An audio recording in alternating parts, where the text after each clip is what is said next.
আলাইকুম ওয়া রাহমাতুল্লাহি ওয়া বারাকাতুহু।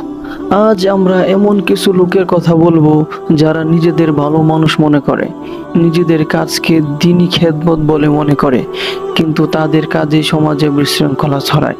আল্লাহ তাআলা বলেন, আলা ইন্নাহুম হুমুল মুফসিদুনা ওয়ালাকিন লা ইয়াশউরুন, অর্থাৎ সাবধান, তারাই ফিতনাকারী, কিন্তু তারা তা অনুধাবন করে না।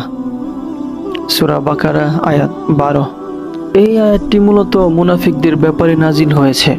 তারা বলতো, আমরা তো শান্তি চাই, দিন প্রতিষ্ঠা করি, কিন্তু আসলে তারা সমাজে ফিতনা, গীবত, বিভক্তি আর সন্দেহ ছড়িয়ে দিত। আমাদের নিজেদেরও ভাবা দরকার, আমরা কি কথায়, আচরণে, মন্তব্য এমন কিছু করছি না যা অন্যর ঈমান বা শান্তিতে আঘাত করছে।